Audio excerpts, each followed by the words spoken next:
सत श्री अकाल जी। स्वागत है थोड़ा साडे प्लेटफॉर्म पटियाला क्लासिस ते। एक बहुत इंपॉर्टेंट इनीशिएटिव आ साडा, जिहदे तहत असी देखो तुसी साडे तो जिवें कि मैं पुरानियां वीडियोज़ 'च भी लगातार गल करदा आ रहा कि जदों असी पंजाबी मीडियम की गल करते हैं ना, तो बहुत कुछ सानू पंजाबी मीडियम के नाँ ते एवें परोस दिता जाता कि साडा कोर्स खरीद लो पंजाबी च होऊगा, ते बाद च साडे नाल धोखा इस लैवल ते हुंदा कि ना तो कोर्स पंजाबी च हुंदा, बोलण वाला भी अद्धियों ज़्यादा इंग्लिश, ते दिक्कत बहुत आउंदी है। इस कोर्स दे विच साफ ते स्पष्ट कह दिता जाता पढ़ाऊँगा प्योर पंजाबी च, उस तो बाद नाल इंग्लिश इस करके कि भावें कोई इंग्लिश मीडियम पढ़िया बच्चा होवे समझ उन्होंने भी पूरी आऊगी, तो जिहड़ा कंटेंट स्क्रीन ते चल रहा ये पंजाबी मीडियम च होऊगा, पर तुसीं पढ़न वास्ते कंटेंट साडे तो इंग्लिश मीडियम च भी लै सकदे हो। मतलब गारंटी इस गल की जो मैं पुरानियां वीडियोज़ च कहंदा आया कि पंजाबी पढ़न वालियां नूं पहल ते लिख के देण नूं तैयार हाँ कि इंग्लिश मीडियम वाला कोई ये नहीं कह सकता कि सानूं गल समझ नहीं आई। पढ़न वास्ते सेम कंटेंट इंग्लिश मीडियम च मिलूगा। शुरू करते हैं। सब तो पहला साडे टॉपिक का नाम आ फंडामेंटल राइट्स। सब तो पहला असी टॉपिक का नाम क्लीयर कर लिया, फंडामेंटल राइट्स। पुराने लैक्चरां दे नाल दी कॉन्टीन्यूटी च ही इनू समझिया जाए, ठीक है। इहो जी कोई भाषा नहीं वरतांगे कि जिहड़ी किसी नूं समझ ही नहीं आऊगी। देखो असल च जे मैं फंडामेंटल राइट्स मौलिक अधिकारां की गल करां तो जिवें कि मैं पढ़ाया होया कि भारत के संविधान नूं कॉन्स्टिट्यूशन ऑफ इंडिया नूं बहुत सारे भागां च वंडिया होया है। तो कॉन्स्टिट्यूशन ऑफ इंडिया जो पहला भाग जिन्हों असीं पार्ट 1 कहने आ, दूसरा भाग सिटीजनशिप नागरिकता, तीसरे भाग च संविधान दे कॉन्स्टिट्यूशन के 3rd पार्ट आर्टिकल 14 तो लैके, ठीक है, आर्टिकल 12 तो लैके आर्टिकल 35 तक फंडामेंटल राइट्स ने। आर्टिकल 12 तो लैके आर्टिकल 35 तक साडे फंडामेंटल राइट्स यानी कि मौलिक अधिकार ने। देखो एक गल बड़ी क्लीयर आ, जिवें सपोज करो किसी ने कहा कि जायदाद रखण का हक सानू इंडियंस नूं हैगा, भारत च हैगा है। जायदाद रखण का हक की साडा फंडामेंटल राइट आ, की साडा मौलिक अधिकार आ? नहीं। उहदी वजह है जे ये मौलिक अधिकार हुंदा ना तो किसी भी सूरत च खोया ना जांदा। साडे कोल जमीनां अक्वायर कर लियां जांदियां ने, उहदे बराबर दी सानू कंपनसेशन दे के, उहदे बराबर दे सानू पैसे टके दे के मना लिया जाता है। बुनियादी हक मौलिक अधिकार कदे खोए नहीं जा सकते, कदे भी किसी सूरत च। ते जे खोए गए तो देश की न्यायपालिका जुडिशरी ऑफ कंट्री जिम्मेवार होगी तुहानू तुहाडे मौलिक अधिकार यानी कि फंडामेंटल राइट्स वापस दिवाउण विच। समझ रहे हो ना मेरी गल? असल दे विच बुनियादी हक मौलिक अधिकारां दा जिक्र कदों तो शुरू होया? शुरू जदों सृष्टि बनी आ ते इस धरती ते इंसान की होंद नूं प्रिडिक्ट किया गया, पहचानिया गया, तो वक्रे वक्रे दुनिया के इलाकों ते वक्रियां वक्रियां सभ्यतावां डिफरेंट सिविलाइजेशनस दुनिया के वक्रे वक्रे इलाकों पैदा हुई। भारतीय सभ्यता जिहड़ी सिंधु घाटी दी सभ्यता तो शुरू होंदी है, इंडस वैली सिविलाइजेशन तो शुरू होंदी है, फिर वेदां दा समा देखदी है, फिर उस तो बाद भारत जैनिज़म बुद्धिज़म देखदी है, फिर उस तो बाद हिंदू राष्ट्र बनता भारत, फिर उस तो बाद इत्थे मुस्लिम्स आउंदे आ, मुसलमान आउंदे आ, फिर स्पैशल मुगल आउंदे आ, फिर उस तो बाद अंग्रेज़ आउंदे आ। तां भारत की धरती तो बड़ी दूर इंग्लैंड दे विच एक राजा सी किंग जॉन। की नाम सी? King John. मतलब उत्थों का महाराजा जॉन। उस जॉन राजे दे इंग्लैंड दे विच दरबार च जिहड़े उत्थों के अमीर लोग सी, जिहड़े अपने आप नूं बैरन्स कहंदे सी। की कहंदे सी? बैरन। बैरन्स इंग्लिश च BARONS। बैरन्स दा पंजाबी हुंदी आ एक अमीर तबका। उदों अमीरां कोल भी बुनियादी हक नहीं सी हैगे, बुनियादी अधिकार नहीं सी हैगे। पहली बार उन्होंने अपने राजे किंग जॉन के गल च अंगूठा दिता, तो 13वीं सदी 1215 ईस्वी 13वीं सदी हुंदी है, 1325 14वीं सदी। जे 1800 समथिंग लिखिया है ना, 1853 लिखिया तो 19वीं सदी होगी ये, ठीक है। 13वीं सदी दे विच इंग्लैंड दे विच उत्थों के राजे किंग जॉन ने अपने बैरन्स नूं एक हक्कां दा दस्तावेज, जिन्हों इंग्लिश च मैगना कार्टा कहंदे आ। मैगना कार्टा एक अंग्रेजी का शब्द आ, जिहदी पंजाबी हुंदी आ हक्कां दा दस्तावेज, कि तुहानूं कुछ हक मिल रहा, अधिकारां दा दस्तावेज। डॉकूमेंट ऑफ राइट्स के तौर पर मैगना कार्टा लिख के दिता। कहते हैं शुरुआत इत्थों मन्नी जाती है फंडामेंटल राइट्स की। उस तो बाद अगे जाके इस तो बाद कहते 1799 ईस्वी 1799 ईस्वी जदों USA अमेरिका का संविधान लिखिया गया, जदों अमेरिका का संविधान लिखिया गया तो अमरीका के संविधान दे विच बिल ऑफ राइट्स ठीक है। बिल ऑफ राइट्स मतलब हक्कां दा अधिनियम, हक्कां दा दस्तावेज एक शब्द छपिया बिल ऑफ राइट्स। सो उदों पहली बार किसी देश के लिखत संविधान दे विच जे फंडामेंटल राइट्स ऐड होए आ, बुनियादी अधिकार ऐड होए आ, जुड़े आ, तो वह आ अमरीका का संविधान। गौर करियो इन्हां गल्लां ते। जे सानू कोई पूछे कि भारत ने ये बुनियादी अधिकार जिहड़े आ फंडामेंटल राइट्स आ कित्थों लए आ, इंग्लैंड तो क्योंकि उत्थों के राजे ने पहली बार दिते आ, कि अमरीका तो। इंडिया ने भारतीय ने अपने ये फंडामेंटल राइट्स भारत के संविधान च लिखने सी। सो ये इंग्लैंड के राजे द्वारा अपने अमीरां नूं दिते हुए हक्कां वर्गे नहीं सी, क्योंकि वो उन्हें सिर्फ अमीरां नूं दिते सी। USA वालियां ने तकरीबन अपने सारे उन्होंने मतलब कि कह लो लोगों को ये अधिकार देते सी, तकरीबन कुछ के छड़ते सी। साडे फंडामेंटल राइट्स, साडे बुनियादी अधिकार अमरीका के बिल ऑफ राइट्स नाल मैच करते हैं। इस करके असीं कहने आ कि ये चीज़ असीं अमरीका तो बोरो की है, मतलब ये अधिकार असीं अमरीका तो लए आ। ये शब्दावली समझनी पैनी है। भारत दे विच पहली बार बुनियादी हक्कां दी मंग जिहड़ी आ वो कहंदे 1895 दे विच भारत दे विच नरम ख्याली जिहड़े संघर्ष कर रहे सी मॉडरेट्स, इंडियन नैशनल कांग्रेस, भारतीय राष्ट्रीय कांग्रेस उदों आज़ादी की लड़ाई विन रही सी, स्ट्रगल कर रही सी, उन्होंने मंगे। उस तो बाद 1915 च कहंदे साडी एनी बेसेंट भारत दे विच एक अंदोलन चलाउंदी आ होम रूल लीग। कहंदे उस अंदोलन दे विच उन्हें ਇਹਦੇ ਦੀ ਮੰਗ ਕੀਤੀ, ਈਵਨ ਕਿ ਉਹ ਤਾਂ the commonwealth of India bill paper 'ਚ ਆ ਸਕਦਾ। ਦਾ ਕਾਮਨਵੈਲਥ ਆਫ ਇੰਡੀਆ ਬਿੱਲ ਕਦੋਂ ਪੇਸ਼ ਕੀਤਾ ਗਿਆ? 1925 'ਚ। ਉਸ ਬਿੱਲ ਦੇ ਵਿੱਚ ਵੀ ਇਹਨਾਂ ਫੰਡਾਮੈਂਟਲ ਰਾਈਟਸ ਦਾ ਜ਼ਿਕਰ ਆਇਆ। ਉਸ ਤੋਂ ਬਾਅਦ ਕੀ ਹੋਇਆ? 1927 ਦੇ ਵਿੱਚ ਮੋਤੀ ਲਾਲ ਨਹਿਰੂ ਇੱਕ ਨਹਿਰੂ ਰਿਪੋਰਟ ਪੇਸ਼ ਕਰਦੇ ਆ, ਨਹਿਰੂ ਰਿਪੋर्ट। उस नਹਿਰੂ ਰਿਪੋर्ट ਦੇ ਵਿੱਚ ਵੀ बुनियादी हक्कां ਦੀ फंडामेंटल राइट्स ਦੀ ਗੱਲ ਆਈ।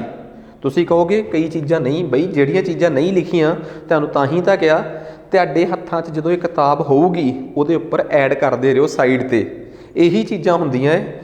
ਦੇਖੋ ਇੱਕ ਚੰਗੇ ਲੈਕਚਰ ਦਾ ਮੋਟਿਵ ਇਹੀ ਹੁੰਦਾ ਹੈ ਕਿ ਬਹੁਤੀਆਂ ਗੱਲਾਂ ਨਾ ਕਰਕੇ ਕੰਮ ਦੀ ਗੱਲ ਦੱਸੀ ਜਾਵੇ, ਪੜ੍ਹ ਲਓ, ਠੀਕ ਆ। ਸੋ ਸਾਡੀ ਇਹ ਕੋਸ਼ਿਸ਼ ਹਮੇਸ਼ਾ ਸੀ, ਹੁਣ भी आ तो अगे भी रहूगी, ठीक है। सो नैक्सट इस तो बाद कहते नਹਿਰੂ रिपोर्ट। इस तो बाद फिर एक बार होर दसदा तुहानूं मैं, बड़ी इंपॉर्टेंट गल दसदा। इस तो बाद भारत दे विच एक पार्टी जिहड़ी आज़ादी की लड़ाई तो पहलां आज़ादी की लड़ाई का संघर्ष कर रही सी, जिहदा नाम की सी भारतीय राष्ट्रीय कांग्रेस, इंडियन नैशनल कांग्रेस। उन्होंने अपने 1931 के कराची के सैशन कराची जिहड़ा अधिवेशन किया सी, पंजाबी च अधिवेशन ते इंग्लिश सैशन। कराची दे विच जिहड़ा उन्होंने सैशन किया सी, जिहदी प्रधानगी सरदार पटेल ने की सी, उहदे च पहली बार किसी पेपर च आ सकदा ना कि पहली बारी कांग्रेस का किहड़ा सैशन सी जिहदे च आज़ादी की लड़ाई की गल की है, सॉरी फंडामेंटल राइट्स की गल की है, वो 31 वाला सैशन सी। सो उम्मीद करदा इन्नी गल समझण तो बाद तुहानूं ये पता लग गया अजे तो मैं देश की आज़ादी तो अगे आया ही नहीं, देश की आज़ादी तो पहला भी फंडामेंटल राइट्स का कितना तगड़ा जिक्र आ गया। पहला बैरन्स, फिर अमरीका, फिर उस तो बाद अपनी एनी बेसेंट ने संघर्ष किया, फिर नਹਿਰੂ रिपोर्ट, फिर उस तो बाद कराची का सैशन। हुण तुसीं एक गल दसो, इत्ते भावें तुहानूं कोई 50 MCQs करवा दे, कोई फर्क थोड़ा पऊगा। उहदी वजह है कॉन्सैप्ट क्लीयर हो गया। जे तुहानूं बुनियादी हक्कां बारे हर गल समझ आ गई तो MCQs भी करन दा उदों फायदा, जिन्ने मर्जी कोई MCQs बनाई जाए, तुहानूं अट्रैक्ट करी जाए कि आ देखो मैं तुहानूं 100 MCQs कराते, बिना थ्योरी तो मैं कदे भी नहीं मानदा। तुसीं मन सकदे होवोगे पर तुहानूं कदी MCQs जिहड़े आ वो बिना थ्योरी तो समझ आ सकदे होणगे, ठीक है। सो नैक्सट उस तो बाद आपां गल करदे हां। नैक्सट जदों देश आज़ाद हो गया तो देश की आज़ादी तो बाद भारत च संविधान सभा बनी, जिन्हों आपां कॉन्स्टीट्यूएंट असैंबली कह दिंदे आ। वो जिहड़ी कॉन्स्टीट्यूएंट असैंबली बनी, उस संविधान सभा दे विच स्पैशल एक कमेटी बनी, नाम सीगा advisory committee on fundamental rights. कहते फंडामेंटल राइट्स के उपर सलाहकार कमेटी, जिसकी प्रधानगी सरदार पटेल ने की। ये मैं पढ़ाया होया है, याद रखियो। ये अंदर कई कमेटियां बनियां, उप कमेटी जिन्होंने आप कह दें सब कमेटीज़, ਇਹਦੇ ਅੰਡਰ ਜਿਹੜੀ ਸਪੈਸ਼ਲੀ ਫੰਡਾਮੈਂਟਲ ਰਾਈਟਸ ਦੀ ਕਮੇਟੀ ਬਣੀ ਸੀ ਉਹਦੀ ਪ੍ਰਧਾਨਗੀ JP ਕਰਪਲਾਨੀ ਨੇ ਕੀਤੀ ਸੀ। ਅੰਦਰ ਜਿਹੜੀ ਸਬ ਕਮੇਟੀ ਬਣੀ ਸੀ ਉਹਦੇ 'ਚ ਕਈ ਬੰਦੇ ਸੀਗੇ ਜਿਨ੍ਹਾਂ ਨੇ ਫੰਡਾਮੈਂਟਲ ਰਾਈਟਸ 'ਤੇ ਬਹੁਤ ਕੰਮ ਕੀਤਾ, ਬਹੁਤ ਜ਼ਿਆਦਾ ਸਮਝਿਆ, ਕਿਉਂਕਿ ਪੇਪਰ 'ਚ ਸੰਵਿਧਾਨ ਸਭਾ ਦੀਆਂ ਕਮੇਟੀਆਂ, ਕੌਂਸਟੀਟਿਊਐਂਟ ਅਸੈਂਬਲੀ 'ਚ ਬਣੀਆਂ ਕਮੇਟੀਜ਼ ਅਤੇ ਸਬ ਕਮੇਟੀਜ਼, ਮੇਜਰ ਕਮੇਟੀਜ਼ ਜਿਹੜੀਆਂ ਮੁੱਖ ਕਮੇਟੀਆਂ ਸੀ ਉਹਨਾਂ ਦਾ ਜ਼ਿਕਰ ਬੜੀ ਵਾਰ ਆਉਂਦਾ ਹੈ, ਆਊਗਾ ਵੀ, ਅਤੇ ਰੱਟਾ ਮਾਰਨਾ ਵੀ ਪੈਣਾ ਹੈ, ਅਤੇ ਇਹ ਮੈਂ ਪਿੱਛੇ ਪੜ੍ਹਾ ਕੇ ਵੀ ਆਇਆ। ਸੋ ਫਿਰ ਉਹਨਾਂ ਕਮੇਟੀਆਂ 'ਚ ਬੜਾ ਤਗੜੇ ਲੈਵਲ 'ਤੇ ਜ਼ਿਕਰ ਹੋਇਆ ਸੰਵਿਧਾਨ ਸਭਾ ਦੇ ਵਿੱਚ ਇਹਦਾ। ਫਿਰ ਜਾ ਕੇ ਸੰਵਿਧਾਨ ਦੇ ਵਿੱਚ ਭਾਗ 3 'ਚ ਅਨੁਛੇਦ 12 ਤੋਂ ਲੈ ਕੇ 35 ਤੱਕ ਸਾਡੇ ਬੁਨਿਆਦੀ ਅਧਿਕਾਰ, ਜਿਨ੍ਹਾਂ ਨੂੰ ਅਸੀਂ ਬੁਨਿਆਦੀ ਅਧਿਕਾਰ, ਬੁਨਿਆਦੀ ਹੱਕ, ਮੂਲ ਅਧਿਕਾਰ, ਮੂਲ ਹੱਕ ਜੋ ਮਰਜ਼ੀ ਕਹਿ ਸਕਦੇ ਹਾਂ, ਇਹ ਦਿੱਤੇ। 12 ਤੋਂ ਲੈ ਕੇ 35 ਤੱਕ ਸਾਡੇ ਸੰਵਿਧਾਨ ਦੇ ਵਿੱਚ ਆਰਟੀਕਲਸ ਨੇ, ਅਨੁਛੇਦ ਨੇ। ਸੰਵਿਧਾਨ ਦਾ ਭਾਗ 3, ਤੇ ਯਾਦ ਰੱਖਿਓ ਸੰਵਿਧਾਨ ਦੇ ਵਿੱਚ ਭਾਗ ਨੂੰ ਕਦੀ ਐਵੇਂ ਨਹੀਂ ਲਿਖਣਾ ਚਾਹੀਦਾ, ਹਮੇਸ਼ਾ ਰੋਮਨ ਲੈਟਰਸ 'ਚ ਲਿਖੀਦਾ ਭਾਗ। ਇਹਦੇ 'ਚ ਇਹਨਾਂ ਫੰਡਾਮੈਂਟਲ ਰਾਈਟਸ ਦਾ ਜ਼ਿਕਰ ਆ। ਜਦੋਂ ਇਹ ਬਣੇ ਸੀ ਉਸ ਟਾਈਮ ਇਹਨਾਂ ਦੀ ਗਿਣਤੀ 7 ਸੀ। ਬਾਅਦ 'ਚ ਵੱਖਰੇ ਵੱਖਰੇ ਸਮੇਂ 'ਤੇ ਵੱਖਰੀਆਂ ਵੱਖਰੀਆਂ ਸਰਕਾਰਾਂ ਇੱਕ ਫੰਡਾਮੈਂਟਲ ਰਾਈਟ ਦੇ ਮਗਰ ਇੱਕ ਬੁਨਿਆਦੀ ਹੱਕ ਸੀਗਾ ਜਾਇਦਾਦ ਦਾ ਹੱਕ, ਰਾਈਟ ਟੂ ਪ੍ਰੋਪਰਟੀ, ਆਰਟੀਕਲ 31 'ਚ ਲਿਖਿਆ ਹੁੰਦਾ ਸੀ, ਉਹਦੇ ਮਗਰ ਹੱਥ ਧੋ ਕੇ ਪੈ ਗਈਆਂ। ਪਹਿਲਾਂ ਨਹਿਰੂ, ਫਿਰ ਇੰਦਰਾ ਗਾਂਧੀ ਉਸ ਅਧਿਕਾਰ ਨੂੰ ਕਮਜ਼ੋਰ ਕਰਦੇ ਗਏ। ਕਹਿੰਦੇ ਆ ਕਿ ਇੱਕ ਬੂਟੇ ਨੂੰ ਸੁਕਾਉਣ ਵਾਸਤੇ ਕਈ ਲੋਕ ਤੇਲ ਪਾਉਂਦੇ ਆ, ਪਰ ਬਦਨਾਮ ਤੇਲ ਪਾਉਣ ਵਾਲੇ ਘੱਟ ਹੁੰਦੇ ਆ। ਜਿੰਨੇ ਐਂਡ ਜਾ ਕੇ ਵੱਢਿਆ ਹੁੰਦਾ, ਬੇਸ਼ੱਕ ਉਹਨੇ ਤੇਲ ਘੱਟ ਪਾਇਆ ਹੋਵੇ, ਪਰ ਬਦਨਾਮ ਉਹੀ ਹੁੰਦਾ। ਇਸ ਆਰਟੀਕਲ 31 ਨੂੰ, ਇਸ ਅਨੁਛੇਦ 31 ਨੂੰ ਸੰਵਿਧਾਨ ਦੇ ਵਿੱਚੋਂ ਪੱਕੇ ਤੌਰ 'ਤੇ ਸੰਵਿਧਾਨ 'ਚ ਇੱਕ ਸੋਧ ਕੀਤੀ, ਕੌਂਸਟੀਟਿਊਸ਼ਨਲ ਅਮੈਂਡਮੈਂਟ ਕੀਤੀ 44ਵੀਂ। ਇਹ ਨਾ ਤਾਂ ਇੰਦਰਾ ਗਾਂਧੀ ਨੇ ਕੀਤੀ। ਇੰਦਰਾ ਗਾਂਧੀ ਨੇ ਸੰਵਿਧਾਨ ਦੇ ਵਿੱਚ ਇਸ ਆਰਟੀਕਲ ਨੂੰ ਕਮਜ਼ੋਰ ਕੀਤਾ, ਖਤਮ ਨਹੀਂ ਕੀਤਾ। ਖਤਮ ਕੀਤਾ ਜਾ ਕੇ ਮੁਰਾਰਜੀ ਦੇਸਾਈ ਨੇ। ਉਹ ਵਿਚਾਰਾ ਆਪਣੇ ਸਿਰੋਂ ਹੀ ਬਦਨਾਮੀ ਲੈ ਗਿਆ, ਮੁਰਾਰਜੀ ਦੇਸਾਈ। ਚਲੋ ਦੇਸਾਈ ਪੰਜਾਬੀ 'ਚ ਪਾ ਦੇਣਾ, ਦੇਸਾਈ। ਸੋ ਦੇਸਾਈ ਨਹੀਂ ਸੀਗਾ, ਦੇਸਾਈ, ਠੀਕ ਆ। ਇੱਕ ਗੁਜਰਾਤੀ ਸੀਗਾ, ਬੜਾ ਤਗੜਾ ਬਿਜ਼ਨਸ ਦਿਮਾਗ ਵਾਲਾ ਬੰਦਾ ਸੀ। ਇਹਨੇ ਫਿਰ ਸੰਵਿਧਾਨ, ਇਹ ਜਦੋਂ ਦੇਸ਼ ਦੇ ਪ੍ਰਧਾਨ ਮੰਤਰੀ ਸੀ, ਉਹਨੇ 1978 'ਚ 44ਵੀਂ ਸੰਵਿਧਾਨਕ ਸੋਧ ਨਾਲ ਇੱਕ ਆਰਟੀਕਲ ਡਿਲੀਟ ਹੀ ਕਰਤਾ। ਇਹਦੇ 'ਚ ਇੱਕ ਫੰਡਾਮੈਂਟਲ ਰਾਈਟ ਪਿਆ ਸੀ। ਸੋ ਫਿਰ ਉਸ ਹਿਸਾਬ ਨਾਲ ਫੰਡਾਮੈਂਟਲ ਰਾਈਟਸ ਦੀ ਗਿਣਤੀ 7 ਤੋਂ ਘੱਟ ਕੇ ਕਿੰਨੀ ਹੋ ਗਈ? 6 ਹੋ ਗਈ। ਉਮੀਦ ਕਰਦਾ ਕਿ ਇਹ ਗੱਲ ਸਮਝ ਆ ਗਈ ਹੋਊਗੀ। ਸੋ ਇਸ ਤਰੀਕੇ ਨਾਲ ਸਾਡੇ ਦੇਸ਼ 'ਚ ਫੰਡਾਮੈਂਟਲ ਰਾਈਟਸ ਜਿਹੜੇ ਆ ਉਹ ਖਤਮ ਹੋਏ। ਤਾਂ ਇਹਨੂੰ ਕੀ ਕੀਤਾ ਗਿਆ, ਜਿਹੜਾ ਜਾਇਦਾਦ ਦਾ ਹੱਕ ਸੀ, ਜਿਹਨੂੰ ਮੈਂ ਪੰਜਾਬੀ 'ਚ ਤਾਂ ਜਾਇਦਾਦ ਦਾ ਹੱਕ ਕਿਹਾ, ਇੰਗਲਿਸ਼ 'ਚ ਕਿਹਾ ਰਾਈਟ ਟੂ ਪ੍ਰੋਪਰਟੀ। ਹੁਣ ਜੇ ਇਹ ਤੁਹਾਡਾ ਫੰਡਾਮੈਂਟਲ ਰਾਈਟ ਨਹੀਂ ਰਿਹਾ, ਇਟ ਮੀਨਸ ਹੁਣ ਤੁਸੀਂ ਪ੍ਰੋਪਰਟੀ ਆਪਣੇ ਕੋਲ ਰੱਖ ਨਹੀਂ ਸਕਦੇ। ਰੱਖ ਸਕਦੇ ਹੋ। ਹੁਣ ਜਾਇਦਾਦ ਰੱਖਣਾ ਤੁਹਾਡਾ ਕਾਨੂੰਨੀ ਅਧਿਕਾਰ ਬਣ ਗਿਆ, ਇੰਗਲਿਸ਼ 'ਚ ਕਹਿੰਦੇ ਆ ਲੀਗਲ ਰਾਈਟ। ਫਿਰ ਹੁਣ ਇਹ ਫੰਡਾਮੈਂਟਲ ਰਾਈਟ ਦੇ ਵਿੱਚ 31 ਆਰਟੀਕਲ 'ਚ ਤਾਂ ਪਿਆ, ਸੋਹਣਾ ਨਹੀਂ ਲੱਗਦਾ। 31 ਆਰਟੀਕਲ ਸੰਵਿਧਾਨ ਦੇ ਕਿਹੜੇ ਭਾਗ 'ਚ ਆ? ਤੀਜੇ 'ਚ। ਇਹਨੂੰ ਇੱਥੋਂ ਚੱਕਿਆ ਅਤੇ ਸੰਵਿਧਾਨ ਦੇ ਭਾਗ 12, ਜਿੱਥੇ ਵੈਸੇ ਵੀ ਸਾਡੇ ਸੰਵਿਧਾਨ ਦੇ ਵਿੱਚ ਫਾਈਨਾਂਸ, ਵਿੱਤ, ਪੈਸੇ ਨਾਲ ਸੰਬੰਧਿਤ ਗੱਲਾਂ ਕੀਤੀਆਂ, ਉੱਥੇ ਫਿਰ ਇਹਨੂੰ ਇੱਕ ਆਰਟੀਕਲ ਦਿੱਤਾ ਗਿਆ 300A। ਉੱਥੇ ਲਿਖਿਆ ਗਿਆ ਕਿ ਰਾਈਟ ਟੂ ਪ੍ਰੋਪਰਟੀ। ਹੁਣ ਜਦੋਂ ਸਾਡੇ ਸੰਵਿਧਾਨ 'ਚ ਕੋਈ ਚੀਜ਼ ਫੰਡਾਮੈਂਟਲ ਰਾਈਟ ਵਾਲੇ ਭਾਗ 3 ਦੇ ਵਿੱਚ ਨਾ ਪਈ ਹੋਵੇ ਅਤੇ ਉਹ ਕਿਤੇ ਹੋਰ ਪਈ ਹੋਵੇ, ਤਾਂ ਦੱਸਣ ਦੀ ਲੋੜ ਹੀ ਨਹੀਂ ਕਿ ਹੁਣ ਇਹ ਲੀਗਲ ਰਾਈਟ ਆ ਇਕੱਲਾ ਸਾਡਾ। ਹੁਣ ਇਹ ਸਾਡਾ ਕਾਨੂੰਨੀ ਅਧਿਕਾਰ ਆ, ਕਿਉਂਕਿ ਅੰਡਰਸਟੂਡ ਆ ਕਿ ਜਿਹੜੇ ਅਧਿਕਾਰ ਸਾਡੇ ਫੰਡਾਮੈਂਟਲ ਰਾਈਟਸ ਦੇ ਭਾਗ 3 'ਚ ਆ ਗਏ, ਉਹ ਤਾਂ ਬੁਨਿਆਦੀ ਅਧਿਕਾਰ ਹੋ ਜਾਣਗੇ। ਜਿਹੜੇ ਉਸ ਤੋਂ ਬਾਹਰ ਪਏ ਆ, ਉਹ ਆਪਣੇ ਆਪ ਹੀ ਕਾਨੂੰਨੀ ਅਧਿਕਾਰ ਨੇ, ਲੀਗਲ ਰਾਈਟ ਨੇ। ਉਹਨਾਂ ਵਾਸਤੇ ਇਹ ਕਹਿਣ ਦੀ ਜ਼ਰੂਰਤ ਨਹੀਂ ਹੈ ਕਿ it is now a legal right, ਕਿ ਇਹ ਹੁਣ ਕਾਨੂੰਨੀ ਅਧਿਕਾਰ ਆ। ਅੰਡਰਸਟੂਡ ਆ, ਹਰ ਇੱਕ ਨੂੰ ਪਤਾ ਹੀ ਆ ਕਿ ਜੇ ਇਹ ਫੰਡਾਮੈਂਟਲ ਹੁੰਦਾ ਤਾਂ ਅੰਦਰ ਪਿਆ ਹੁੰਦਾ, ਅੰਦਰ ਨਹੀਂ ਪਿਆ ਤਾਂ ਇਹ ਫੰਡਾਮੈਂਟਲ ਨਹੀਂ ਗਾ, ਫਿਰ ਇਹ ਲੀਗਲ ਰਾਈਟ ਆ।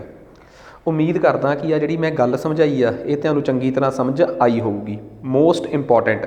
ਸੋ ਇੱਕ ਗੱਲ ਤਾਂ ਬੜੀ ਕਲੀਅਰ ਹੋ ਗਈ ਕਿ ਜੇ ਤੁਸੀਂ ਆਪਣੀ ਕਾਪੀ 'ਤੇ ਨਾਲ ਬਹੁਤ ਕੁਝ ਨੋਟ ਕਰ ਰਹੇ ਹੋ, ਤਾਂ ਕਿਹੜੀ ਚੀਜ਼ ਕਿਹੜੀ ਸੰਵਿਧਾਨਕ ਸੋਧ ਨਾਲ ਕਿਹੜੇ ਭਾਗ 'ਚੋਂ ਨਿਕਲ ਕੇ ਕਿਹੜੇ ਭਾਗ 'ਚ ਗਈ ਅਤੇ ਕੀ ਹੋਇਆ, ਇਹ ਚੀਜ਼ਾਂ ਨੋਟ ਕਰਨੀਆਂ ਬਹੁਤ ਜ਼ਰੂਰੀ ਨੇ।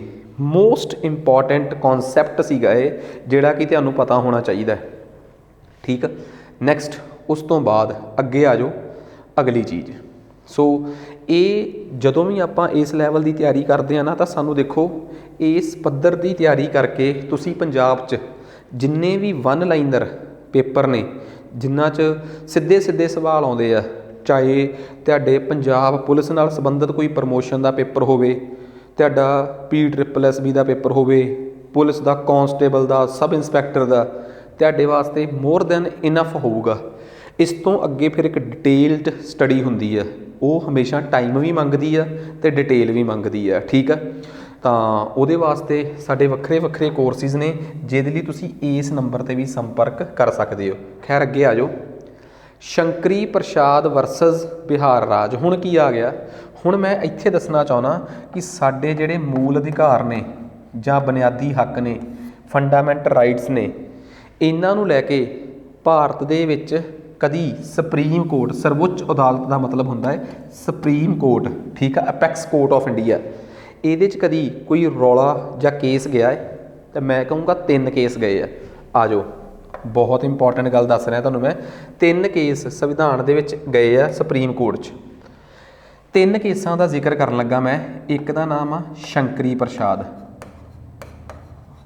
ਸ਼ੰਕਰੀ ਪ੍ਰਸ਼ਾਦ 1951। ਇੱਕ ਕੇਸ ਆ ਗੋਲਕਨਾਥ, ਗੋਲਕਨਾਥ, ਠੀਕ ਆ, 1967। ਇੱਕ ਹੈਗਾ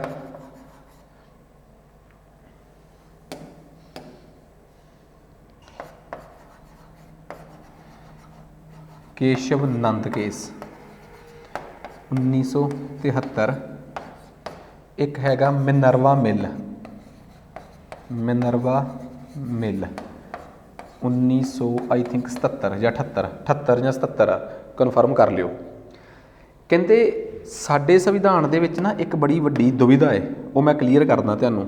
ਇੱਕ ਤਾਂ ਸਾਡੇ ਸੰਵਿਧਾਨ ਦਾ ਭਾਗ 3 ਆ ਜਿਹੜਾ ਦੱਸਦਾ ਹੈ ਫੰਡਾਮੈਂਟਲ ਰਾਈਟਸ, ਬੁਨਿਆਦੀ ਹੱਕ। ਇੱਕ ਸਾਡੇ ਸੰਵਿਧਾਨ 'ਚ ਭਾਗ 4 ਆ, ਵੈਸੇ ਤੁਹਾਨੂੰ ਪਤਾ ਹੀ ਹੈ ਕਿ 3 ਨੂੰ ਐਂ ਲਿਖਣਾ ਚਾਹੀਦਾ ਅਤੇ 4 ਨੂੰ ਇੱਦਾਂ, ਜਿਹਦੇ 'ਚ DPSPs, ਸਰਕਾਰ ਦੀਆਂ ਲੋਕਾਂ ਪ੍ਰਤੀ ਨੈਤਿਕ ਜ਼ਿੰਮੇਵਾਰੀਆਂ, ਦਿਸ਼ਾ ਨਿਰਦੇਸ਼, ਸਰਕਾਰ ਨੂੰ ਦਿੱਤੇ ਗਏ ਦਿਸ਼ਾ ਨਿਰਦੇਸ਼। ਕਹਿੰਦੇ ਇੱਥੇ ਸਰਕਾਰ 'ਤੇ ਜ਼ਿੰਮੇਵਾਰੀਆਂ ਨੇ, ਬੜੀਆਂ ਜ਼ਿੰਮੇਵਾਰੀਆਂ ਸੰਵਿਧਾਨ ਦੇ ਭਾਗ 4 'ਚ ਨੇ, DPSPs 'ਚ ਨੇ ਕਿ ਸਰਕਾਰ ਗਰੀਬੀ ਦੂਰ ਕਰੇ, ਸਰਕਾਰ ਲੋਕਾਂ ਦੀ ਭੁੱਖ ਦਾ ਖਿਆਲ ਰੱਖੇ, ਠੀਕ ਆ, ਸਰਕਾਰ ਵਾਤਾਵਰਨ ਨੂੰ ਸਾਫ਼ ਰੱਖੇ, ਸਰਕਾਰ ਅੰਤਰਰਾਸ਼ਟਰੀ ਪੱਧਰ 'ਤੇ ਸ਼ਾਂਤੀ ਬਣਾਏ ਰੱਖਣ 'ਚ ਭਾਰਤ ਦੇ ਯੋਗਦਾਨ ਨੂੰ ਅਹਿਮੀਅਤ ਦੇਵੇ। ਐਵੇਂ ਦੀਆਂ ਗੱਲਾਂ ਨੇ। ਹੁਣ ਕੀ ਹੋਇਆ, ਭਾਗ 3 ਦੇ ਵਿੱਚ ਮਨੁੱਖ ਨੂੰ ਇੱਕ ਅਧਿਕਾਰ, ਇੰਡੀਅਨਸ ਨੂੰ ਇੱਕ ਅਧਿਕਾਰ ਮਿਲਿਆ ਜਾਇਦਾਦ ਰੱਖਣ ਦਾ। ਭਾਗ 4 ਦੇ ਵਿੱਚ ਸਰਕਾਰ ਦੀ ਇਹ ਜ਼ਿੰਮੇਵਾਰੀ ਆ ਕਿ ਸਰਕਾਰ ਜਿਹੜੀ ਆ ਉਹ ਅਮੀਰੀ ਗਰੀਬੀ ਦੇ ਵਿੱਚ ਫਾਸਲਾ ਘਟਾਵੇ। ਹੁਣ ਜੇ ਅੰਗਰੇਜ਼ਾਂ ਦੇ ਵੇਲੇ ਬਹੁਤ ਥੋੜ੍ਹੇ ਜਿਹੇ ਲੋਕਾਂ ਕੋਲ ਜ਼ਮੀਨਾਂ ਦੇ ਵੱਡੇ ਵੱਡੇ ਟੁਕੜੇ ਸੀ ਅਤੇ ਬਹੁਤ ਜ਼ਿਆਦਾ ਜਨਤਾ ਬਿਨਾਂ ਜ਼ਮੀਨਾਂ ਜਾਇਦਾਦਾਂ ਤੋਂ ਬੈਠੀ ਸੀ, ਤਾਂ ਇੱਕ ਘੁੰਡੀ ਅੜ ਗਈ ਇੱਥੇ। ਜੇ ਸਰਕਾਰ ਅਮੀਰਾਂ ਤੋਂ ਜ਼ਮੀਨਾਂ ਖੋਹ ਕੇ ਗਰੀਬਾਂ ਨੂੰ ਦਿੰਦੀ ਆ ਤਾਂ ਆਪਣੇ ਭਾਗ 4 'ਚ ਆਪਣੀ ਆਪ ਨੂੰ ਮਿਲੀ ਜ਼ਿੰਮੇਵਾਰੀ ਦੇ ਹਿਸਾਬ ਨਾਲ ਕੰਮ ਕਰ ਰਹੀ ਆ, ਕਿਉਂਕਿ ਅਮੀਰੀ ਗਰੀਬੀ ਦਾ ਫਾਸਲਾ ਘਟਾਉਣਾ ਸਰਕਾਰ ਦੀ ਜ਼ਿੰਮੇਵਾਰੀ ਆ। ਪਰ ਇਹਦੇ ਤੋਂ ਉਲਟ ਉਹ ਭਾਗ 3 'ਚ ਲੋਕਾਂ ਦਾ ਜਾਇਦਾਦ ਦਾ ਹੱਕ ਖੋਹ ਰਹੀ ਆ, ਰਾਈਟ ਟੂ ਪ੍ਰੋਪਰਟੀ, ਜਿਹੜਾ 31 'ਚ ਮਿਲਿਆ। ਤੁਸੀਂ ਕਹੋਗੇ ਤਾਂ ਖੋਇਆ ਗਿਆ, ਪਰ 1951 'ਚ ਨਹੀਂ ਨਾ ਖੋਇਆ ਗਿਆ, ਇੱਥੇ ਪੈ ਗਿਆ ਪੰਗਾ। ਸੁਪਰੀਮ ਕੋਰਟ ਨੇ ਸ਼ੰਕਰੀ ਪ੍ਰਸ਼ਾਦ ਕੇਸ ਦੇ ਵਿੱਚ ਕਿਹਾ ਕਿ ਸਰਕਾਰ ਦੀਆਂ ਜ਼ਿੰਮੇਵਾਰੀਆਂ, DPSPs ਜਿਹਨੂੰ ਮੈਂ ਇੰਗਲਿਸ਼ 'ਚ ਕਹਿ ਰਿਹਾ, ਸਰਕਾਰ ਨੂੰ ਮਿਲੇ ਦਿਸ਼ਾ ਨਿਰਦੇਸ਼, ਇਹ ਤਾਕਤਵਰ ਨੇ ਬੁਨਿਆਦੀ ਹੱਕਾਂ ਤੋਂ, ਫੰਡਾਮੈਂਟਲ ਰਾਈਟਸ ਤੋਂ। ਇਸ ਕਰਕੇ ਸਰਕਾਰ ਜੇ DPSPs ਨੂੰ ਪੂਰਾ ਕਰਨ ਵਾਸਤੇ ਲੋਕਾਂ ਦੇ ਹੱਕ ਖੋਹਦੀ ਵੀ ਹੈ ਤਾਂ ਖੋਹ ਸਕਦੀ ਹੈ। ਇਹ ਇਸ ਕੇਸ ਦਾ ਫੈਸਲਾ ਹੈ। ਹੱਕ ਹੋਣ ਦੇ ਬਾਵਜੂਦ ਵੀ 31 ਆਰਟੀਕਲ 'ਚ ਤੁਹਾਡਾ ਰਾਈਟ ਟੂ ਪ੍ਰੋਪਰਟੀ ਬੇਵਸ ਹੁੰਦਾ ਦੱਸਿਆ। ਗੋਲਕਨਾਥ ਦਾ ਕੇਸ ਆਇਆ, ਸੁਪਰੀਮ ਕੋਰਟ ਆਪਣੇ ਹੀ ਪੁਰਾਣੇ ਫੈਸਲੇ ਤੋਂ ਪਲਟ ਵੀ ਸਕਦੀ ਹੈ। ਉਹਨਾਂ ਨੇ ਕਿਹਾ ਫੰਡਾਮੈਂਟਲ ਰਾਈਟਸ ਜਿਹੜੇ ਆ ਉਹ ਜ਼ਿਆਦਾ ਵਧੀਆ ਨੇ। ਸੋ ਇੱਥੇ DPSPs ਨੂੰ ਇੱਥੇ ਫੰਡਾਮੈਂਟਲ ਰਾਈਟਸ ਨੂੰ ਹੱਕ ਮਿਲ ਗਏ।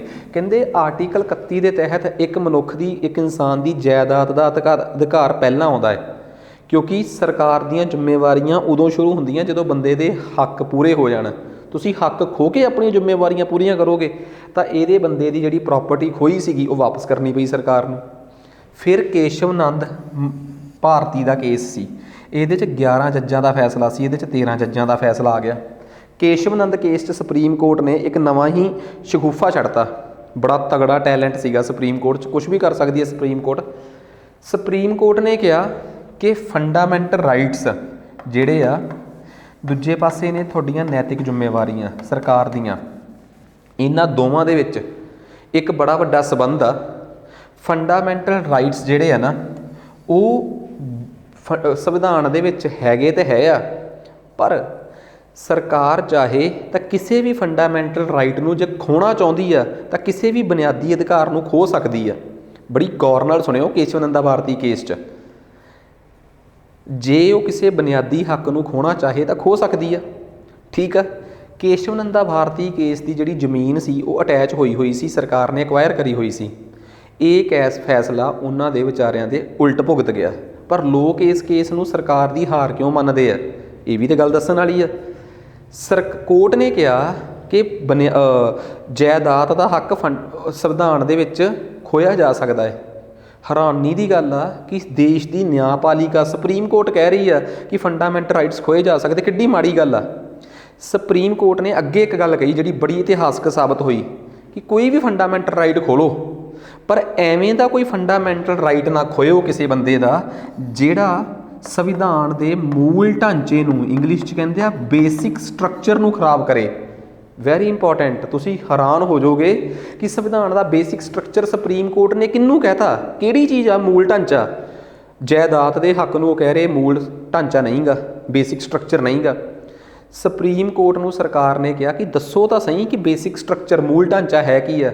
ਕਹਿੰਦੇ ਜਿਵੇਂ ਸਾਡੇ ਸੰਵਿਧਾਨ ਦਾ ਧਰਮ ਨਿਰਪੱਖ ਹੋਣਾ, ਕਿਸੇ ਵੀ ਧਰਮ ਦਾ ਪੱਖ ਨਾ ਲੈਣਾ, ਜਾਤ ਪਾਤ, ਨੀਵੀਆਂ ਜਾਤਾਂ ਨੂੰ ਉਹਨਾਂ ਦੇ ਹੱਕਾਂ ਤੋਂ ਵਾਂਝਾ ਕਰਨਾ, ਠੀਕ ਆ, ਇਸ ਦੇਸ਼ 'ਚ ਲੋਕਾਂ ਤੋਂ ਉਹਨਾਂ ਦਾ ਵੋਟ ਪਾਉਣ ਦਾ ਅਧਿਕਾਰ ਖੋਹ ਲੈਣਾ, ਐਵੇਂ ਦੀਆਂ ਚੀਜ਼ਾਂ ਬੇਸਿਕ ਸਟਰਕਚਰ 'ਚ ਆਉਂਦੀਆਂ ਹੈ।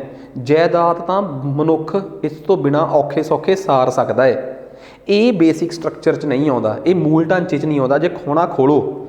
ਕੇਸ਼ਵ ਨੰਦਾ ਭਾਰਤੀ ਦਾ ਕੇਸ, ਕੇਸ਼ਵ ਨੰਦਾ ਭਾਰਤੀ ਹਾਰ ਤਾਂ ਗਏ, ਕੇਸ਼ਵ ਨੰਦਾ ਭਾਰਤੀ ਦਾ ਕੇਸ ਕੇਸ਼ਵ ਨੰਦ ਭਾਰਤੀ ਜੀ ਹਾਰ ਗਏ, ਪਰ ਇੱਕ ਤੁਹਾਨੂੰ ਇੰਟਰਸਟਿੰਗ ਗੱਲ ਦੱਸਦਾ ਕਿ ਕੇਸ਼ਵ ਨੰਦਾ ਭਾਰਤੀ ਇਹ ਕੇਸ ਹਾਰਨ ਦੇ ਬਾਵਜੂਦ ਵੀ, ਕੇਸ਼ਵ ਨੰਦ ਭਾਰਤੀ ਇਸ ਕੇਸ ਨੂੰ ਹਾਰਨ ਦੇ ਬਾਵਜੂਦ ਵੀ ਅਸਲ ਦੇ ਵਿੱਚ ਲੋਕਾਂ ਨੂੰ ਜਿਤਾ ਗਏ। ਉਹਦੀ ਵਜ੍ਹਾ ਇਹ ਸੀ ਕਿ ਉਸ ਤੋਂ ਬਾਅਦ ਸੁਪਰੀਮ ਕੋਰਟ ਤੋਂ ਸਰਕਾਰ ਡਰਨ ਲੱਗ ਪਈ ਕਿ ਅਸੀਂ ਕੋਈ ਵੀ ਇਹੋ ਜਿਹਾ ਫੰਡਾਮੈਂਟਲ ਰਾਈਟ ਜਿਹੜਾ ਹੈ ਉਹ ਨਹੀਂ, ਜਾਂ ਕੋਈ ਵੀ ਸੰਵਿਧਾਨ 'ਚ ਇਵੇਂ ਦਾ ਚੇਂਜ ਕਰਾਂਗੇ ਤੇ ਜੇ ਕੋਈ ਬੰਦਾ ਕੋਰਟ ਚਲੇ ਗਿਆ ਤੇ ਉਹਨੇ ਜਾ ਕੇ ਸਾਬਤ ਕਰਤਾ ਕਿ ਇਹ ਤਾਂ ਸੰਵਿਧਾਨ ਦਾ ਮੂਲ ਸਰੂਪ ਆ, ਬੇਸਿਕ ਸਟਰਕਚਰ ਆ, ਤਾਂ ਸਾਡੀ ਤਾਂ ਕੀਤੀ ਹੋਈ ਅਮੈਂਡਮੈਂਟ ਖਤਮ ਹੋ ਜਾਊਗੀ।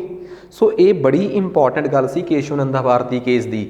ਪੇਪਰ 'ਚ ਆਊਗਾ ਕਿ ਬੇਸਿਕ ਸਟਰਕਚਰ ਜਾਂ ਮੂਲ ਢਾਂਚਾ ਪਹਿਲੀ ਵਾਰ ਕਿਸ ਕੇਸ 'ਚ ਡਿਸਕਸ ਕੀਤਾ ਗਿਆ, ਕਿਹੜੇ ਕੇਸ 'ਚ ਸੁਪਰੀਮ ਕੋਰਟ ਨੇ ਕਿਹਾ ਕਿ ਬੁਨਿਆਦੀ ਹੱਕ ਜ਼ਿੰਮੇਵਾਰੀਆਂ ਤੋਂ ਉੱਪਰ ਨੇ, ਗੋਲਕਨਾਥ।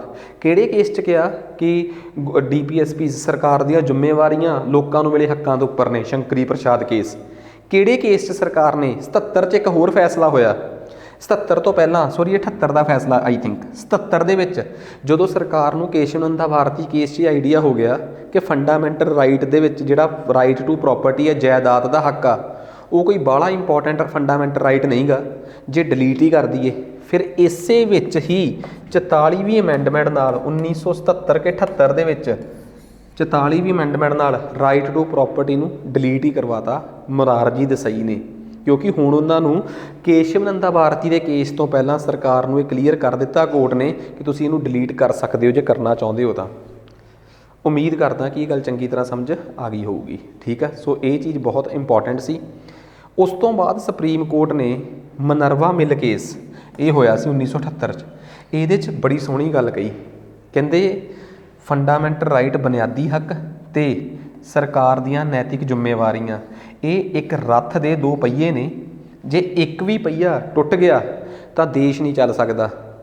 ਬੜਾ ਵੱਡਾ ਬੈਲੈਂਸ ਬਣਾਉਣ ਦੀ ਲੋੜ ਆ ਬੁਨਿਆਦੀ ਹੱਕਾਂ 'ਚ ਤੇ ਨੈਤਿਕ ਜ਼ਿੰਮੇਵਾਰੀਆਂ 'ਚ। ਇਹ ਦੋਵੇਂ ਪੈਰਲਲ ਚੱਲਣੀਆਂ ਚਾਹੀਦੀਆਂ। ਸਰਕਾਰ ਗਰੀਬਾਂ ਪ੍ਰਤੀ ਆਪਣੀ ਜ਼ਿੰਮੇਵਾਰੀਆਂ ਨਿਭਾਵੇ ਤੇ ਅਮੀਰਾਂ ਨੂੰ ਉਹਨਾਂ ਦੇ ਹੱਕ ਵੀ ਜ਼ਰੂਰ ਦੇਵੇ। ਬੈਲੈਂਸ ਬਣਾ ਕੇ ਰੱਖੋਗੇ ਤਾਂ ਰੱਥ ਚੱਲੂਗਾ, ਨਹੀਂ ਤਾਂ ਰੱਥ ਨਹੀਂ ਚੱਲਣਾ। ਇਹ ਗੱਲ ਸੁਪਰੀਮ ਕੋਰਟ ਨੇ ਮਨਰਵਾ ਮਿਲ ਕੇਸ 'ਚ ਕਹੀ। ਉਸ ਤੋਂ ਬਾਅਦ ਸਰਕਾਰਾਂ ਵਾਸਤੇ ਇੱਕ ਨਿਰਦੇਸ਼ ਹੀ ਜਾਰੀ ਹੋ ਗਿਆ ਕਿ ਅੱਜ ਤੋਂ ਬਾਅਦ ਤੁਸੀਂ ਆਪਣੀਆਂ ਜ਼ਿੰਮੇਵਾਰੀਆਂ ਨਿਭਾਓ, ਗਰੀਬਾਂ ਨੂੰ ਜੋ ਦੇਣਾ ਦਿਓ, ਪਰ ਧੱਕੇ ਨਾਲ ਅਮੀਰਾਂ ਦੇ ਘਰਾਂ 'ਚੋਂ ਉਹਨਾਂ ਦਾ ਸਮਾਨ ਉਜਾੜ ਕੇ ਗਰੀਬਾਂ ਨੂੰ ਨਾ ਦਿਓ। ਜਿੱਥੇ ਅਮੀਰਾਂ ਕੋਲ ਨਜਾਇਜ਼ ਪਿਆ ਏ ਤੇ ਗਲਤ ਤਰੀਕੇ ਨਾਲ ਕਮਾਇਆ ਪਿਆ ਏ ਉਹ ਚੱਕ ਲਓ। ਕਿਸੇ ਅਮੀਰ ਨੇ ਜੇ ਇੱਕ ਬੜੀ ਮਿਹਨਤ ਕਰਕੇ ਅਮੀਰੀ ਹਾਸਲ ਕੀਤੀ ਆ, ਉਹ ਖੋ ਕੇ ਗਰੀਬ ਨੂੰ ਨਾ ਦਿਓ। ਗਰੀਬ ਨੂੰ ਸਰਕਾਰ ਆਪਣੇ ਖਜ਼ਾਨੇ 'ਚੋਂ ਜੋ ਮਰਜ਼ੀ ਦੇਵੇ ਤੇ ਦੇਣਾ ਚਾਹੀਦਾ ਵੀ ਆ, ਪਰ ਇੱਕ ਇਮਾਨਦਾਰੀ ਨਾਲ, ਹੱਕ ਦੀ ਕਮਾਈ ਨਾਲ, ਮਿਹਨਤ ਨਾਲ ਅਮੀਰ ਬੜੇ ਬੰਦੇ ਨੂੰ ਇਹ ਸਜ਼ਾ ਨਾ ਦਿਓ ਕਿ ਉਹ ਅਮੀਰ ਆ। ਸੋ ਇਸ ਚੀਜ਼ ਨੂੰ ਮਨਰਵਾ ਮਿਲ ਕੇਸ ਦੇ ਵਿੱਚ ਬੜੇ ਪਿਆਰ ਨਾਲ, ਬੜੇ ਤਰੀਕੇ ਨਾਲ ਸਮਝਾਇਆ। ਫੰਡਾਮੈਂਟਲ ਰਾਈਟਸ ਜਿਨ੍ਹਾਂ ਨੂੰ ਆਪਾਂ ਬੁਨਿਆਦੀ ਹੱਕ ਕਹਿੰਦੇ ਆ, ਉਸ ਨੂੰ ਲੈ ਕੇ ਪੂਰੀ ਸਹੀ, ਜੇ ਕੋਈ ਮੈਨੂੰ ਪੁੱਛੇ ਕਿ ਸੁਪਰੀਮ ਕੋਰਟ ਦੀ ਵਿਆਖਿਆ ਜਿਹੜੀ ਆ ਜੀ ਉਹ ਕੀ ਆ, ਤਾਂ ਮੈਂ ਤੁਹਾਨੂੰ ਦੱਸਦਾ ਉਹ ਆ ਏ। ਇੱਕ ਹੀ ਕੇਸ ਦਾ ਜ਼ਿਕਰ ਸੀ, ਪਰ ਮੈਂ 4 ਕੇਸ ਸਮਝਾਤੇ ਹੁਣ ਤੁਹਾਨੂੰ। ਸ਼ੰਕਰੀ ਪ੍ਰਸ਼ਾਦ, ਗੋਲਕਨਾਥ, ਕੇਸ਼ਵ ਨੰਦ ਭਾਰਤੀ ਕੇਸ ਤੇ ਮਨਰਵਾ ਮਿਲ ਕੇਸ। ਤੁਸੀਂ ਆਪਣੇ ਨੋਟਸ ਨੂੰ ਆਪ ਪ੍ਰੋਡਿਊਸ ਕਰ ਸਕਦੇ ਹੋ। ਤੁਹਾਡੇ ਕੋਲ ਹਰ ਇੱਕ ਚੀਜ਼ ਤੁਹਾਨੂੰ ਲਿਖੀ ਹੋਈ ਮਿਲੂਗੀ। ਤੁਹਾਨੂੰ ਤੁਹਾਡੇ ਨੋਟਸ ਤੁਹਾਡੀ ਡਿਮਾਂਡ 'ਤੇ ਪੰਜਾਬੀ ਮੀਡੀਅਮ ਹੋਵੇ ਚਾਹੇ ਇੰਗਲਿਸ਼ ਮੀਡੀਅਮ ਹੋਵੇ, ਹਰ ਮੀਡੀਅਮ 'ਚ ਕਰੈਕਸ ਕੱਢ ਕੇ ਮਿਲਣਗੇ ਤਾਂ ਜੋ ਤੁਸੀਂ ਉਹਨਾਂ ਨੋਟਸ ਨੂੰ ਪੜ੍ਹੋ ਤੇ ਫੱਟ ਪੇਪਰ ਦੇ ਸਕੋ। ਠੀਕ ਆ। ਸੋ ਜੋ ਸਕਰੀਨ 'ਤੇ ਚੱਲ ਰਿਹਾ ਜਸਟ ਉਹਦਾ ਤੁਹਾਨੂੰ ਮਾੜਾ ਦੱਸਣ ਵਾਸਤੇ ਆ। ਜੋ ਚੀਜ਼ਾਂ ਮੈਂ ਲਿਖੀਆਂ ਹੋਈਆਂ ਤੁਹਾਡੇ ਵਾਸਤੇ ਕਰੈਕਸ ਬਣਾ ਕੇ ਕੱਢੀ ਹੋਈ ਆ, ਉਹ ਤਾਂ ਤੁਹਾਨੂੰ ਮਤਲਬ ਕਿ ਤੁਸੀਂ ਸਪੈਸ਼ਲੀ ਇਸ ਨੰਬਰ 'ਤੇ ਕੰਟੈਕਟ ਕਰਕੇ, ਠੀਕ ਆ, ਇਸ ਨੰਬਰ 'ਤੇ ਕੰਟੈਕਟ ਕਰਕੇ ਉਸ ਚੀਜ਼ ਨੂੰ, ਡਿਮਾਂਡ ਨੂੰ ਪੂਰਾ ਕ੍ਰੀਏਟ ਕਰਵਾ ਆਪਣੇ ਲਈ ਮੰਗ ਸਕਦੇ ਹੋ। ਬਹੁਤ ਇੰਪੋਰਟੈਂਟ ਚੀਜ਼ ਹੈ। ਠੀਕ ਆ। ਸੋ ਉਮੀਦ ਇਹ ਆ ਕਿ ਕੁਆਲਿਟੀ ਨਾਲ ਕੰਪਰੋਮਾਈਜ਼ ਕਦੇ ਨਹੀਂ। ਠੀਕ ਆ। ਅਸੀਂ ਅਕਸਰ ਇਹ ਕਹਿੰਦੇ ਹੁੰਦੇ ਆ, ਜਾਂ ਮੈਂ ਹਮੇਸ਼ਾ ਇਹ ਗੱਲ ਮੰਨਦਾ ਕਿ ਤੁਸੀਂ ਇਸ ਗੱਲ 'ਤੇ ਜ਼ਰੂਰ ਧਿਆਨ ਦਿਆ ਕਰੋ ਕਿ ਜੇ ਅਸੀਂ ਕਿਸੇ ਇੱਕ ਮਾਧਿਅਮ 'ਚ ਕੋਈ ਚੀਜ਼ ਪੜ੍ਹ ਰਹੇ ਹਾਂ ਨਾ, ਤਾਂ ਉਹ ਚੀਜ਼ ਸਾਨੂੰ ਉਵੇਂ ਮਿਲਣੀ ਚਾਹੀਦੀ ਹੈ। ਠੀਕ ਆ। ਜਦੋਂ ਅਸੀਂ ਆਪ ਸਿਆਣੇ ਹੋ ਕੇ ਕੋਈ ਡਿਸੀਜ਼ਨ ਨਹੀਂ ਲਵਾਂਗੇ ਤਾਂ ਅਸੀਂ ਕਈ ਵਾਰੀ ਆਪਣੇ ਆਪ ਨੂੰ ਲੁੱਟ ਦਾ ਸ਼ਿਕਾਰ ਹੁੰਦੇ ਦੇਖਦੇ ਹਾਂ। ਸੋ ਉਮੀਦ ਕਰਦਾ ਕਿ ਅੱਜ ਦਾ ਲੈਕਚਰ ਤੁਹਾਡੇ ਕੰਮ ਆਇਆ ਹੋਊਗਾ। ਸੋ ਅਗਲੇ ਲੈਕਚਰ 'ਚ ਮਿਲਦੇ ਹਾਂ। ਧੰਨਵਾਦ।